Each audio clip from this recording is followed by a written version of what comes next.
నమస్తే అన్న అందరికీ నమస్కారం.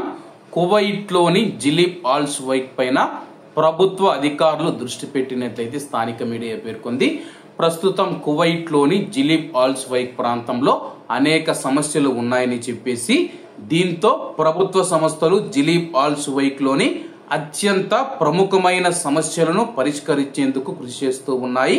ముఖ్యంగా బ్యాచులర్లు, ప్రవాస బ్యాచులర్లు, అలాగే అక్కడ మనం చూసుకుంటే ట్రాఫిక్ సంబంధించి కూడా గందరగోళం ఏర్పడిందని చెప్పేసి, అలాగే ఎక్కడ పడితే అక్కడ పాడుబడిన వాహనాలు రోడ్ల మీద వదిలేశారని చెప్పేసి, అలాగే పక్కా ప్రణాళికతో కువైట్లోని జిలీబ్ ఆల్ సువైక్ లో ఉన్న ప్రవాస కార్మికులను తరలించడానికి కార్మిక నగరాలను ఏర్పాటు చేస్తూ ఉన్నాము.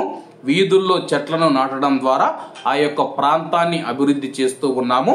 పరిశుభ్రత స్థాయిలను మెరుగుపరచడం, గందరగోళాన్ని అంతం చేయడం, జీవన నాణ్యతను మెరుగుపరచడం వంటివి ఉన్నాయి. ముఖ్యంగా మనం చూసుకుంటే కానీ జిలీబ్ ఆల్ సువైక్ లో నివసిస్తూ ఉన్న ప్రజలు ఎవరైతే ఉన్నారో దుర్భరమైన పరిస్థితుల్లో వాళ్ళు అక్కడ జీవనం కొనసాగిస్తూ ఉన్నారు. సరైన రోడ్లు లేవు, ఎక్కడ పడితే అక్కడ రోడ్లపైకి మురుగునీరు వస్తూ ఉన్నాయి.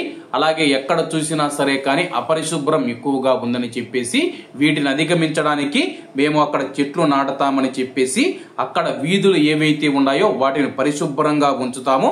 అలాగే అక్కడ ఏదైనా గందరగోళంగా అనిపిస్తే కానీ అవన్నీ సద్దుమణిగేంత వరకు మేము అక్కడ పనిచేస్తామని చెప్పేసి అక్కడ నివసిస్తూ ఉన్న ప్రజలు ఎవరైతే ఉన్నారో వాళ్ళ యొక్క జీవన నాణ్యతను మెరుగుపరచడానికి కువైట్లోని ప్రభుత్వ సంస్థలు కృషి చేస్తాయని చెప్పేసి అధికారులు తెలుపుతూ ఉన్నారు.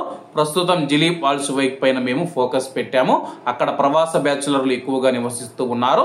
అలాగే వారిని అక్కడ నుంచి తరలించేదానికి కార్మిక నగరాలు ఏర్పాటు చేస్తూ ఉన్నామని చెప్పేసి, ఆ యొక్క కార్మిక నగరాలు ఏర్పాటు కావాలంటే కానీ ఇంకా 3-4 సంవత్సరాలు పడుతుందన్నమాట. ప్రస్తుతం కువైట్లోని జిలీబ్ ఆల్ సువైక్ లో ఎటువంటి పరిస్థితులు ఉన్నాయని చెప్పేసి అక్కడ నివసిస్తూ ఉన్న మన భారతీయులు కామెంట్ రూపంలో తెలియజేయాలని కోరుకుంటూ అందరూ బాగుండాలి, అందులో మనం ఉండాలి. అందరికీ నమస్తే అన్న, జై హింద్.